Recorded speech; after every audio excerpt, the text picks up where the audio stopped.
Don't like it. Get off. All right, Kolby. Looks like we are live here. So, good afternoon, everybody. Welcome to Meet the Staff Monday. As always, we are here with a different staffer each week, whether it's from the Brands of Brunswick or some Purett staffers and/or some really close friends of ours. So today, we decided to reach out, and I've brought on a kid that essentially I have literally seen grow up his entire life since he was knee-high to a duck. So welcome to the program tonight, Kolby Bennett. How you doing, Kolby? I'm great. How are you? I'm doing amazing. Kolby, as you can see, is coming to us from his dorm room. I'm actually quite surprised. It looks relatively clean for two guys in a dorm room there, but you got to make a home out of it. But yeah. So Kolby's actually joining us from McKendree University, so hence why you see the purple theme going on today. Thought what better fitting way than to support those Bearcats and Kolby's journey now with the game of bowling. So Kolby, that's why don't we start off the feed for those of you out there that may not know quite as much about Kolby. So Kolby, why don't you go way back and kind of tell us how you really got into the game of bowling and where it kind of started for you. Well, I kind of got into bowling when I was around 3 because my mom and my dad did it. And so like they every time they would bowl league and stuff, I would come with them and I would just kind of watch, and I would watch like you and all their friends and stuff. And I just like really like started bowling and I liked it. And yeah, I got into the sport at a very young age. Right. And you're how old now, Kolby? I'm 18 years old. 18 years old, out on your own now, big college guy. But, it started pretty young for you. Obviously, I had the opportunity to work with Kolby for a lot of years. And, not only on the lanes, but, even in the pro shop, he was, learning things along the way. Got to compete with him a few times when he was desperate. And needed a partner at the last minute. But, a great young man here. But you obviously, it started way before you went to McKendree. So, Kolby, you attended Cedar Crest High School, my alma mater as well. And you had a little bit of success there, huh? Yeah, just a little bit. Just a little bit. So, Kolby, tell us a little bit about that. I mean, the years you spent bowling for Cedar Crest as well. During my 4 years, well, kind of 3, but during my 4 years, I won 2 league titles, 2 state titles by myself, a league title with my team, a state title with my team, and a few like average awards and score awards and stuff like that. But as a team, during my 4 years at Cedar Crest, we were a very successful team, and that's definitely helped me along the way. Bowling aside, some of the really good high school bowlers, it's definitely shaped me into the player that I am and allowed me to pursue my dream of bowling in college. All right. So, I mean, even before that too, I mean, the success at the high school bowling level, like I said, it's no small feat to be a 2-time state champion. I've only ever earned 1, so you got me smoked in that category. I have nothing on you anymore. I don't know what to do, but not just that, Kolby, but I mean, obviously you grew up, you started bowling PJBT events at a pretty young age. Yeah. I do remember going to the first one you ever went to, which was at East Lincoln Lanes, and watching you compete for the first time. But how many years did you end up bowling out there? Probably a good 6 years, maybe. Yeah, I think I started around 11 or 12, and yeah. And how many titles did you end up racking up there? I think I have 13 or 14 titles. 13 or 14 titles for us to be reckoned with. And, it's, again, we talk so much about, youth bowling, the movement there, and at that point, you had the PJBTs, which was very prevalent in your area, to kind of, start preparing you for the next level. I know you competed in junior gold a few times. And, maybe tell us a little bit, for other kids that are in high school or younger folks, what is that experience like when you do go to something like Junior Gold? It's definitely incredibly scary because most kids that go to Junior Gold, they're usually one of the best in their town, and they just like they know that they're pretty good. But once you get out there, it's incredibly humbling because there are kids out there that are just as good as you, and there are kids out there that are way better than you. And the patterns that we bowl on at Junior Gold aren't easy. Um, the amount we bowl is incredibly difficult. I know the one year that I bowled well at Junior Gold, I bowled somewhere between 30 and 40 games in a week. Mm-hmm. And most people are not used to that. And Junior Gold is an amazing event. It's an amazing experience. But all I have to say is don't go out there expecting to bowl well. Because I bowled Junior Gold 6 or 7 years, and I've only ever advanced one time. The guys out there are incredibly good, and the patterns out there aren't easy. And it's a huge grind and learn how to make your spares. Yeah, and that's a good point there. I mean, I was almost going to ask you, what is the best piece of advice, outside of just saying, be humble, that you would give to, maybe a young boy or a girl that's going to go out there for the first time and experience something at that level. It's definitely one of the big things is so at Junior Gold we have practice sessions per day. So usually it's 2 on Saturday, 2 on Sunday. So one of the big things I would say is definitely get a read off your stuff at practice, but don't count on them being the same. Because 90% of the time, the patterns are going to be not incredibly different, but they're definitely going to be different to the point where maybe that ball that you struck a lot in practice with is not going to strike a lot there.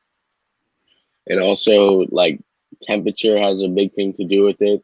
Like 2 years ago in Detroit, I had an amazing look in one center, and then the air conditioning broke, and I was literally lost. Like Mm-hmm. what I had in practice just wasn't there. So don't count on the patterns being the same. And again, make your spares. Yeah, That's one of the biggest things. it's so important. And I mean, and Colby's bringing up a good point. And he's bringing it all the way down to the youth level, which, as he comes up the ranks here, what he learned at the youth level is going to spill over into his collegiate career, and it's going to spill over into his professional career if he chooses to do so.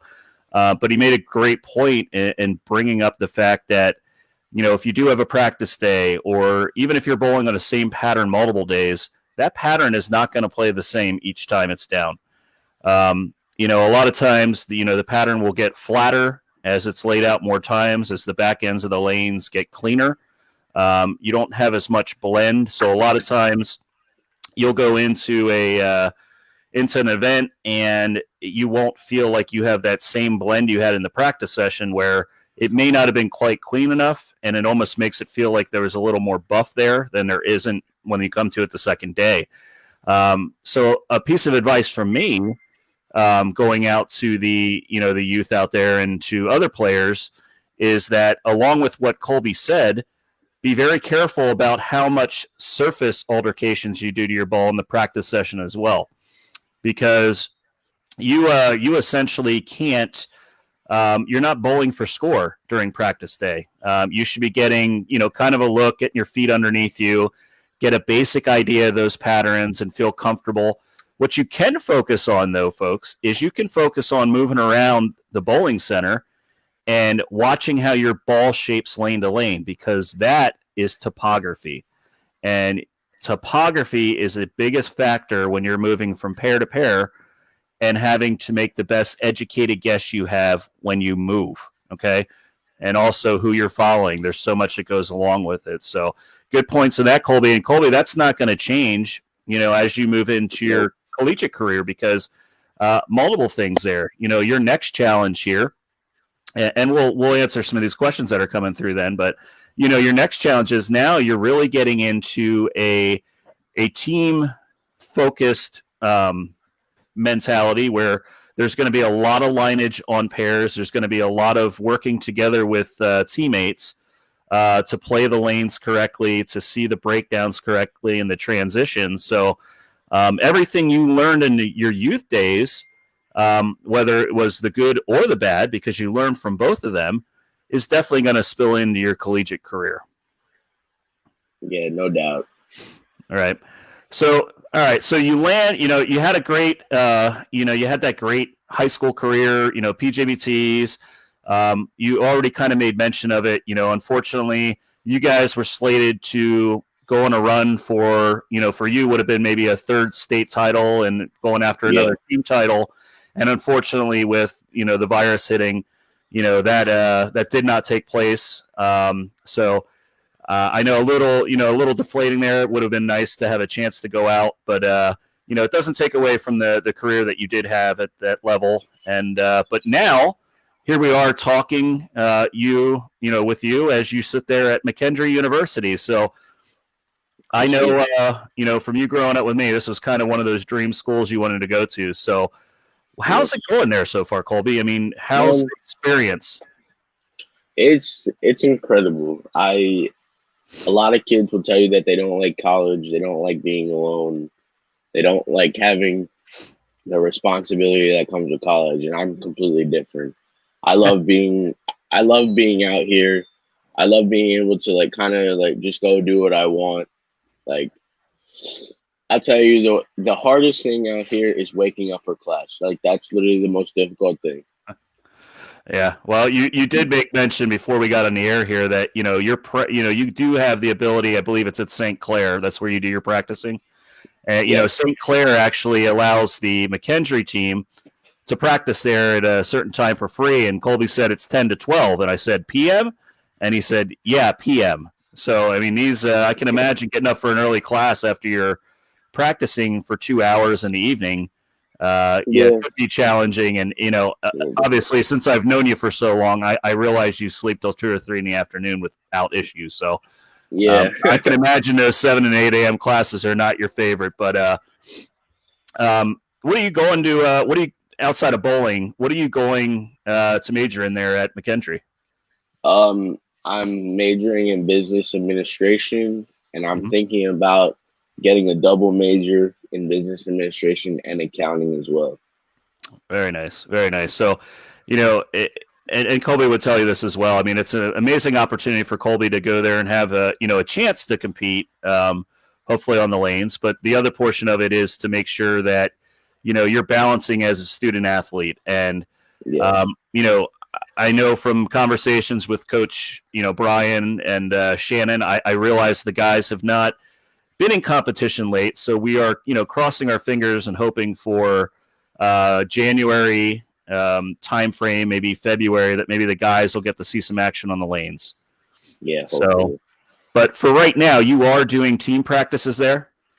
Yes, we practice in pods. So there's 28 guys on the team. So we practice in 2 pods of 14. And the first pod practices on Monday and Wednesday from 3:30 to 5:30. And then the second pod practices on Tuesday and Thursday at the same time. Last week, we were fortunate enough to have all-together team practice on Friday. But it doesn't look like that's going to be a recurring theme as we actually start evaluation this week for the team. So, but yeah, practices, it kind of sucks that we can't all practice as a team. But I kind of like practicing in the pods a little better because it allows us to get more one-on-one time with the coaches, because it's a lot easier to get one-on-one time with the coaches when there's 14 guys around you, when there's 13 other guys rather than 28 other guys. Yeah, absolutely. One-on-one is really important. And, maybe that is there's going to be some questions coming here about some of the biggest differences you see. So, Brandon here asked, what's happening, but he said, what kind of things do you work on when you are practicing now? And how did that practice regimen, kind of change as you got into the collegiate ranks here versus maybe when you were in high school? Practices have definitely changed a ton. Since I've come out here, I think I've shot more spares in the last 2 months that I've been out here than I have in the 17 other years of my lifetime. But so when it comes to practice, we do our little warm up, we get stretched out, and we do this thing called the 5-5-5-5, where we do 5 no step up the back of the ball, 5 no step normal, then we do 1 step, and then we do a 4-step drill that Dennis taught us. And then after we're all done with that, we do stations where we work on physical game, and then in one station, and then spares, and then drills on the other one. But lately, we've been shooting a lot of spares because, like I said, we have evaluations coming up. Yep. So, and we've been shooting a lot of spares, yeah. And we also use Specto a lot. Mm-hmm. So we practice different angles and stuff, hitting certain parts of the lane at a different time. But yeah, practice has definitely changed. I'm not going to say I've never really focused on my physical game, but since I've come out here, my physical game has been one of the main focuses when I work with Brian. Mm-hmm. And I'm incredibly happy that I've decided to come out here and work on that, because I'm throwing it better than I ever have been. And I have no one to thank but Brian and Dennis for that. And practice is amazing out here. Just the way it's structured. Brian and Dennis actually care about like you as a bowler, and it's just great out here. Right. For, definitely for personal growth. So another one coming through here, we'll pop one up. Terry wants to know what goals you have, maybe individually at McKendree, but what do you want to bring to the team? What, from a team perspective, what does Kolby bring to the team? I definitely feel like I bring energy to the team. If anyone's ever watched me bowl, I like to get fired up a lot. And that's college bowling. Like, if you're a team who's like lame and doesn't cheer, then you're not winning, because that just shows that you don't really care. Like, yeah, you could be scoring, but like, it just shows that you don't really care. Like, if your other teammate does well. Here at McKendree, I haven't had the pleasure to watch them in person, but I have had the pleasure to watch them over like YouTube and live streams and stuff like that. And they get fired up. They actually care, which is one of the greatest things. I wanted to go to a program that actually cared about their team. But yeah, I definitely think I can bring versatility to the team. I've been working a lot out here to learn how to play the extreme angles, like up 5 and left of and in front of the ball return and stuff like that. That's stuff that is incredibly useful in college, because you'll almost always see the gutter being played at the start with urethane 90% of the time. Mm-hmm. And then there might be people playing the middle of the lane for a game, but as soon as they start to transition, you see people lofting the ball 20, 30 feet down the lane, just trying to get those angles where they can get the best score. You know what I mean? Yep. Try to get it through the pins. It's the name of the game. Yes, sir. It's one thing to hit the pocket. It's another thing to get more than 9. So, yeah, when you do get the 9, that's, it doesn't surprise me how much they work on spares there. And yeah, you said you have, what you refer to as, trials or evaluations coming up. And that's definitely something that Brian established at the ITRC. And, he spoke about with us last week while he was on the feed, was something they could bring over to the program. And, it really helps to have a non-biased, non-subjective, evaluation of a player based on stats and data, instead of, oh, he throws it good, or she has a ton of potential. Because it's basically, it's to help the program, it's to help the player. Not to mention, when you have advanced players, you can go and say, well, we had a player that was, great here at the program, and this is what their stats were, and this is what they were really good at. So, it helps to, identify the holes for another player and what maybe they worked on with a previous person that went through the program. And not to mention, self-evaluation to make sure each one of the kids that are there are, becoming the best version of themselves and focusing on the right things that are going to make them, into the players that they need to be in the future. Because I can guarantee you just like everyone else that's on that team there, probably has aspirations to essentially continue this game past your collegiate career, and setting you up for the most success. You have Coach Dennis there, and then you have Brian, who is been a tour rep and coaches Team USA, and you have I'm not going to say arguably, I'm going to call her the best female player on the planet, who is just incredible when it comes to work ethic as well. So, you're in the right spot. We talked a lot about that before you went out there. I was obviously incredibly excited to see that you made the leap to go to McKendree because, in a selfish way, I knew you were going to be in good hands out there. And, I think we both know over the years we talked about, a long time ago, you had your mindset on maybe a program, and I was like, I don't want you to go there because I don't want to see this. I'm not saying the name of it. I don't want to see this, see the work you put in your whole life be ripped down and destroyed and make you into not a version of Kolby anymore. So, it's great to see that you're enjoying it so far. And, when we're on these segments, Kolby, we always like to, ask other questions too. So like outside of bowling, outside of, what don't we know about Kolby? What other things are you into? Kind of hobbies or, Geez, I don't know. Bowling, I kind of just bowl a lot, but I like to hang out with my friends. We found this park in St. Louis actually that we like to go to and just kind of walk around. It definitely helps us de-stress and just kind of enjoy.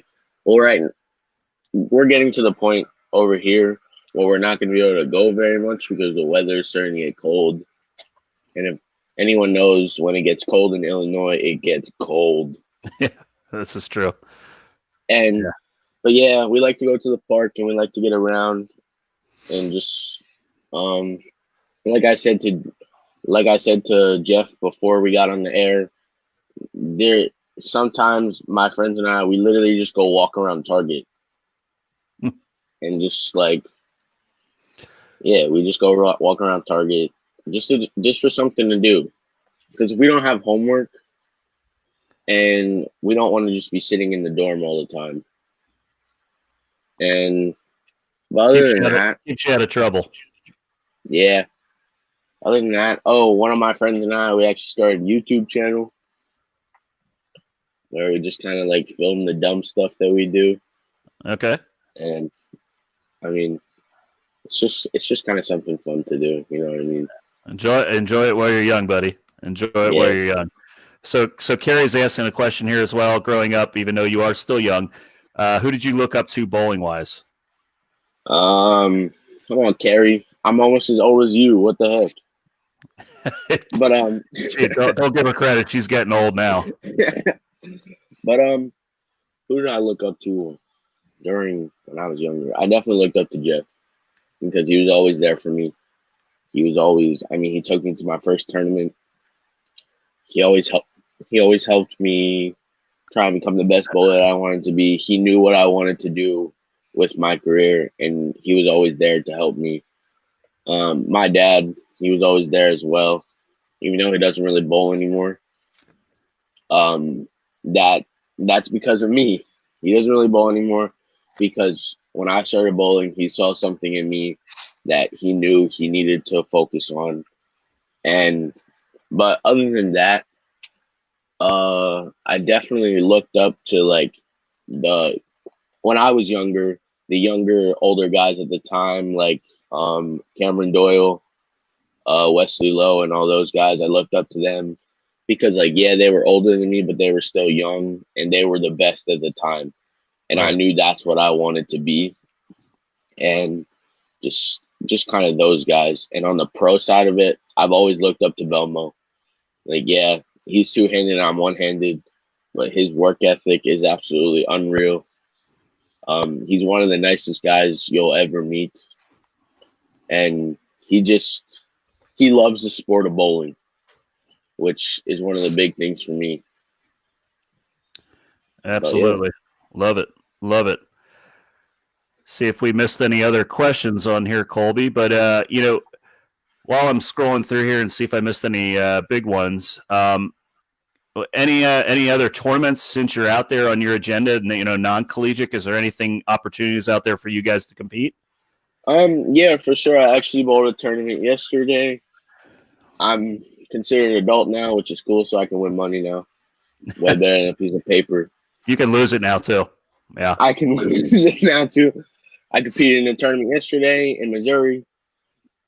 There's not really a lot of tournaments in Illinois, right. but most of them are near Chicago, which is like 4 hours away. Mm-hmm. But there's definitely a lot of tournaments to compete in. St. Louis is only 30, 45 minutes away. So like I said, the boulder tournament yesterday, it was 45 minutes away. So there are definitely tournaments to compete in, to stay sharp in. And that's one of the things that Brian and Dennis told us. He's like, with COVID, he's like, I just want you guys to be safe, but I'm not telling you that you can't bowl a tournament, because I want you guys to bowl tournaments and I want you to stay sharp with competition and stuff like that. But yeah, there are definitely opportunities to get to bowl tournaments. Good. How'd you bowl? Well, it was on house, so scores were high. It was on wood. It was 8 games. I went 151 over, and I missed the cash by like 50. Oof. But I was able to catch a high game with 279, so I got some money for that. Obviously I didn't cash, so I did cash, but I didn't cash in the number, so I didn't like break even or I didn't gain money, but like I only lost like $30, so that's cool. Yeah, but yeah, it's an experience. I mean, it's when you get into that, and obviously, I mean, you've done waivers. I mean, you've competed in my big event over the years and things along those lines. So, and Rick did put in here, when he did bowl at Pureit, you beat him by 100 pins. So, that was more recently than not. But then Rick turned around yesterday. We're having a playoff here for the staff, and Rick he schlacked Nick Martin 499, and Nick had 390. So it was over before game 2. Rick had a 112 pin lead going into game 2, so it was a real barn burner there. But all right, Kolby. Well, we're getting to just shy of that 30-minute mark, which is about usually where it is. So looks like most of the questions, I think I pretty much covered them. So I'm glad you had the opportunity to jump on here and talk to us a little bit today. And for everybody out there that's come onto the feed and listen to Kolby talk a little bit, we're all hoping you guys can get on the lanes, start competing and that next level, hopefully come early next year. Keep an eye out for Kolby's name. It's definitely going to be an individual's name you will see going forward. I truly believe that the PBA is slowly starting to go in the correct direction, and going to see some growth there for that. So I think now is a really great time to be involved in the sport. So if you're if you have youth that are in there, support them 100%. Listen to what they want to do. And just be there for them. And if you have questions about collegiate bowling and kind of the experience and stuff, Kolby's on Facebook, or reach out to him and ask some questions as he's getting started in this journey, and I'm sure he'd be more than happy to answer those for you and kind of steer you in the right direction, especially if you have youth of your own maybe in your household that are want to understand what it's going to take, or how the next step works. So all information is great information. There's really not a ton of bad stuff. We're always constantly learning. So Kolby, I'm proud of you. I think this is amazing where you're sitting there today, and can't wait to see you start competing on the lanes and that next chapter there. And let's go Bearcats, right? Yes, sir. All right, Kolby, we're going to cut the feed off there. But for everybody out there, we always end our sessions. Make sure you go out and support bowling, support those local proprietors. Be safe while you're doing it. And if you haven't done so already, continue to check out Pure Bowling. We do have a website, a Facebook page you can go to, tons of staffers you can talk to, and we'd be glad to answer any questions that you do have. So, all right, everybody, that's it for the evening. Kolby, I'm going to go continue to try to average 240 in league, even with a finger that's messed up now. But my old lady, tried to take me out this weekend, but she felt really bad about it, and she knows I'm just joking. She didn't try it. So, but all right, gang, thanks for tuning in. Kolby, thanks for joining us, and we'll talk to everybody soon. Of course. Have a great day, everybody.